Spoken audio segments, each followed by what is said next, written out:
हमें डर की कोई सीमा नहीं और हमारे चोट की कोई इंतहा नहीं है। और अगर ऐसा है तो ये कुछ ऑप्शंस हम यहाँ डिस्कस कर रहे हैं, आप देख रहे हैं गौरव स्क्रीन पर।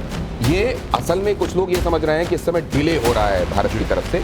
ये डिले हो रहा है क्या नंबर 1, या ऑलरेडी काम शुरू हो चुका है और इसको जो डिले के तौर पर देख रहे हैं वो डिसेप्शन में है? देखिए, ऐसा होता है कि कई चीज़ें ऐसी होती हैं जो हो जाती हैं, जो पब्लिक स्फेयर में नहीं आती हैं, और कुछ चीज़ें होती हैं जो सामने से नज़र आती हैं। मुझे ऐसा लगता है कि सरकार, और मुझे विश्वास है, सिर्फ लगता नहीं है, मुझे पूर्ण विश्वास है कि सरकार ने काफ़ी कुछ ऑलरेडी कर दिया है। थिंग्स आर इन मोशन, और अचानक एक दिन सवेरे उठेंगे तब पता लगेगा कि बीती रात ये हो गया।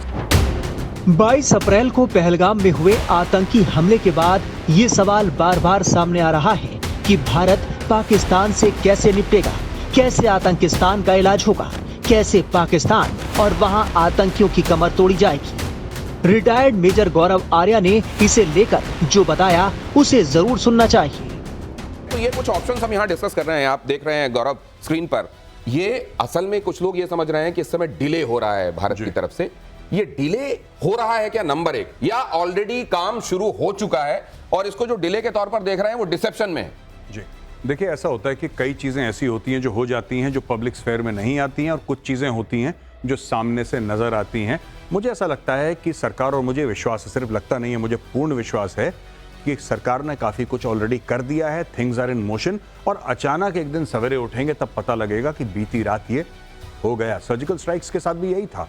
जब बालाकोट हुआ किसी को कुछ पता नहीं था। इनफैक्ट इतना सीक्रेट कि फौज के अंदर नहीं पता था कि सर्जिकल स्ट्राइक्स होने वाली हैं। बहुत कम लोगों को पता था, और इनफैक्ट इंडियन आर्मी में सीनियर लीडरशिप के काफ़ी हिस्से को नहीं पता था। जो लोग रेलिवेंट थे सिर्फ उनको पता था। तो अगर आप मिलिट्री स्ट्राइक करते हैं, अगर आप एयरफोर्स का इस्तेमाल करते हैं, नेवी, आर्मी का, जो लोग रेलिवेंट हैं उन्हीं को पता होंगे। हम लोग न्यूज़ मीडिया से लेते हैं। मीडिया क्या, यहाँ पे जब मैं कह रहा हूँ, उस दिन हम INS अरिहंत के बारे में बात कर रहे थे, मैंने बोला था कि नेवी तक वालों को नहीं पता होता कि अरिहंत कहाँ पे। अगर नेवी को नहीं पता होगा तो मीडिया को कहाँ से पता होगा? बता दें कि भारत के एक्शन और तेवर से पाकिस्तान घबराया हुआ है। वो मुस्लिम देशों से लेकर अमेरिका और चीन तक से मदद की गुहार लगा रहा है। आपको मैं चाहूंगा कि इसको पढ़ें, और ये भाषा क्या है, जरा इसमें बिटवीन द लाइंस क्या है वो भी आप बताएं। Discuss the Pahalgam terrorist attack with US Secretary Rubio yesterday. Its perpetrators, backers and planners must be brought to justice. देखिए साहब, ये एक बहुत बड़ा स्नब है अमेरिका को, क्योंकि अगर आपने मार्को रूबियो का बयान पढ़ा हो या देखा हो, वो कह रहे हैं कि आप लड़ाई मत करिए, डी एस्केलेट करिए। मार्को रूबियो ने क्लियरली बोला डी एस्केलेट करिए, लेकिन उस मीटिंग के बाद, उस बातचीत के बाद, जो कि एक फोन कॉन्वर्सेशन हुई है, उसमें डॉक्टर जयशंकर ट्वीट करते हैं कि हमने पहलगाम का टेररिस्ट अटैक मार्को रूबियो के साथ डिस्कस करा है, और फिर यहाँ पे देखिए, यहाँ पे फुल स्टॉप है। हमने आपसे डिस्कस कर दिया, ये एक कहानी खत्म हो गई। दूसरी कहानी है कि जिसने कराया और जो उसके बैकर्स हैं उनको हम, तो ये बड़ी इंपॉर्टेंट बात है, और इसको क्लोज इन करके यहां पर दिखाइए। ये कहा जा रहा है कि आप इसमें फुल स्टॉप का मतलब समझिए, ऐसा नहीं है कि वो कॉमा है और कंटिन्यूएशन में सारी बात कही जा रही है। Discuss the Pahalgam terrorist attack with US secretary Rubio yesterday and there comes a full stop, means the sentence up till here only, period. उसके बाद it's perpetrators, backers and planners must be brought to justice। मतलब क्या America ने ये कहा होगा आप restraint करें, आप डीएस्केलेट करें, और यहां से कहा गया होगा माइंड योर बिजनेस, हमको मालूम है कि क्या किया जाना है। हाँ, ये कहा गया। यही मैं कह रहा हूं। मैं ये कह रहा हूं कि इस ट्वीट में 2 सेंटेंसेस हैं, और पहले सेंटेंस और दूसरे सेंटेंस का एक दूसरे से कोई रिश्ता नहीं है, मैं ये कह रहा हूं। तो ये आज का भारत है जिसको ये बताते आता है, वो अमेरिका हो, चाइना हो, खुद को समझने वाले सुपर पावर्स हो, कि हमको क्या करना है वो बताया ना जाए। ये जो कम्युनिकेशन है, ये कम्युनिकेशन बहुत बहुत इंपॉर्टेंट है। और मुझे लगता है विक्रम सर कि ये कम्युनिकेशन के मामले में अगर हम देखते हैं कि पड़ला किधर, एस जयशंकर के आगे, तो मुझे लगता है कि पाकिस्तान एकदम ही भूसा दिखाई देता है मुझको, दिमाग के मामले में, कम्युनिकेट करने के मामले में, डिप्लोमेसी के मामले में। आपने 2 लाइन में गागर में सागर का समावेश हो गया है। एस जयशंकर साहब ने जो फरमाया है उस पर सभी कुछ समाहित है। बिस्मार्क ने कहा था, right politely, speak diplomatically, one observes the rules of politeness even in the declaration of war. युद्ध की घोषणा में शिष्टाचार का, हम लोग पाकिस्तान की तरह थोड़ी हैं कि हम उतर आए गाली गलौज के ऊपर। लेकिन आप कहा देखें, एस जयशंकर परिष्कृत भाषा, संतुलित भाषा, और पाकिस्तान की भाषा ले लीजिए, उनके मेंबर्स ऑफ पार्लियामेंट की भाषा ले लीजिए, वो तो गाली गलौज में लगता है अंताक्षरी के पारंगत गोल्ड मेडलिस्ट हैं, और यहाँ हमारे सामान शिष्टाचार। सर वहां एक शब्द बड़ा यूज हो रहा है, मैं वहां की मीडिया में, खासतौर से प्रिंट मीडिया में क्या इस्तेमाल हो रहा है वो देख रहा हूं।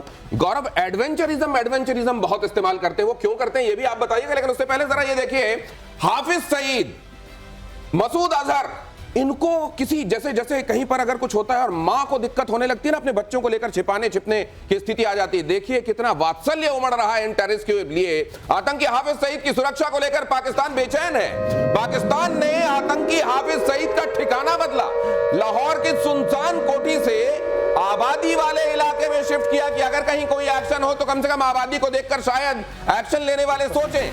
रिटायर्ड मेजर गौरव आर्या ने पाक आर्मी चीफ आसिम मुनीर की किस तरह तगड़ी क्लास लगाई वो आपको दिखाएंगे। लेकिन भारत से तनाव के बीच पाकिस्तान एक बार फिर IMF के आगे गिड़गिड़ा रहा है। देखिए साहब, वो उनके सारे के सारे आर्मी चीफ रिटायर होने के बाद देश से भागते हैं। आसिम मुनीर इन सर्विस देश से भाग गया तो इतनी बड़ी बात नहीं, भागने का एक चलन है वहां पे। अगर आप देखें, अशफाक परवेज कियानी ऑस्ट्रेलिया में बैठे हैं, रहील शरीफ जो हैं वो बैठे हैं सऊदी अरेबिया में, परवेज मुशर्रफ की डेथ कहां पे हुई? पाकिस्तान में नहीं, दुबई में डेथ हुई। तो इसमें आपको ये जनरल बाजवा वो यूरोप में हैं। तो जब इनका कोई भी आर्मी चीफ पाकिस्तान में नहीं है तो साहब ये चला गया तो कौन सी बड़ी बात? क्या ऐसा नहीं लगता सर कि ये लोग बेशक रिटायर हो जाएं, श्रीवास्तव सर, इनको पनिश किया जाना चाहिए, और एक बार इनको पनिश किया जाना अगर शुरू हो जाएगा तो उसके बाद आतंक की जड़ पे हम प्रहार होगा। आपने मुंह की बात छीन ली। हम यही कहना चाहते थे और हम लोग यही कह रहे हैं कि चाहे रिटायर हो चाहे सर्विस में रहे हो, असली आतंकी तो यही हैं। इनको ढूंढ ढूंढ के मारो, इनको मारना बहुत जरूरी है, जिससे जो पैसे लेके भाग रहे हैं अपने ही देश के या लोगों को बेच के जो पैसे आ रहे हैं वो खाने का टाइम नहीं मिले। ये खाने का टाइम नहीं मिलेगा, रिटायर बेशक हो जाए, वहां जाओ ढूंढ के मारो, ये करना पड़ेगा इनके साथ। भारत के हमलों की आशंका से पाकिस्तान शेयर बाजार में क्या हो रहा है जरा देखिए, हाहाकार मचा हुआ है। कराची स्टॉक एक्सचेंज में गिरावट का दौर जारी है, 2 दिनों में 5000 से ज्यादा अंकों की गिरावट हुई है। अब यहां पर देखिए 5000 अंकों से ज्यादा की गिरावट, और अब बताया जा रहा है कि लगातार गिर रहा है बाजार। तो बाहर की दुनिया के लिए फायरवॉल लगा दिया गया है कि ये पता ना चले कि और कितना गिर गया, ये और दुनिया की निगाहों में कितने गिर जाएंगे ये तो खैर आप जानिए, लेकिन सेंसेक्स इनका वहां का कितना गिर गया है जरा ये देख लीजिए। और अब देखिए एक तरफ हालत ये है और दूसरी तरफ क्या तैयारी चल रही है, देखिए भीख मांगने की। 9 मई को अंतरराष्ट्रीय मुद्रा कोष IMF की बैठक होगी। पाक को IMF से 1.1 अरब डॉलर मिलने की आस है। कटोरा लेकर खड़े हो गए। 30,890 करोड़ पाकिस्तानी रुपए की भीख पर निगाहें हैं। मार्च 2025 तक पाकिस्तान का IMF पर 8.3 बिलियन डॉलर ऑलरेडी बकाया है। तो कुल मिलाकर ये जो पैसा दिया जा रहा है ये डूबत खाते में जा रहा है। लेकिन एक बार फिर कटोरा लेकर खड़े हैं, इधर जंग की बातें कर रहे हैं और 9 मई को भीख की तैयारी भी हो रही है। ये दोनों चीजें नहीं, इन्होंने चाइना से भी अभी करेंसी स्वैप की बात करी है 1.4 बिलियन डॉलर्स की, कि हम तुम्हें पाकिस्तानी रुपए देंगे, तुम चाइनीज करेंसी दो। ये अलग मैटर है, वो अलग मैटर है। ये 3 जगह से भीख की, एक सऊदी अरब से भीख मांग रखी है इन्होंने 2 अरब की कि आप ये दे दो। ये आपने अभी स्टोरी ब्रेक करी है, ये IMF वाली स्टोरी है।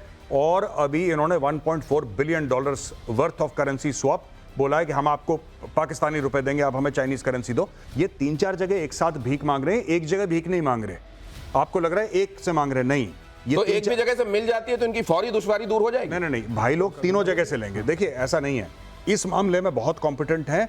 और भीख लेने के मामले में पाकिस्तान का वार कभी खाली नहीं गया। मैं आपको बताता हूं दिनेश, ये जब जाते हैं मिशन मोड में जानते हैं, उनका प्रधानमंत्री जो है, इनका आर्मी चीफ है, उन्होंने, आपको पता है शहबाज शरीफ ने आर्मी चीफ के बारे में क्या बोला कि जो हमें लोन मिला है, जो हमें ग्रांट मिला है सऊदी अरब में, मैं अपने सिपा सालार को कॉन्ग्रेचुलेट करता हूं और उनको थैंक यू कहता हूं, उनको शुक्रिया अदा करता हूं। अगर ये नहीं होते आसिम मुनीर तो हमें पैसे नहीं मिलते। उनका चीफ ऑफ आर्मी स्टाफ भीख मांग रहा है और वो पब्लिकली उनको कॉन्ग्रेचुलेट कर रहा है और थैंक यू बोल रहा है कि सर अगर आप नहीं होते तो भीख नहीं मिलती। My God. लेकिन क्या इस तरीके में, क्या हम, वो जो दुनिया ये कहती है कि हमको मालूम है रोग स्टेट कौन सा है, कहां से पूरी दुनिया में आतंकवादी जा रहे हैं, इसी तरीके से इनको दूध पिलाया जाएगा तो फिर ये तो सपोले बनते रहेंगे सर। सपोले तो है ही है, और पैर पकड़ने की कला भी पता है कि किसके पैर से कब लिपट जाओ।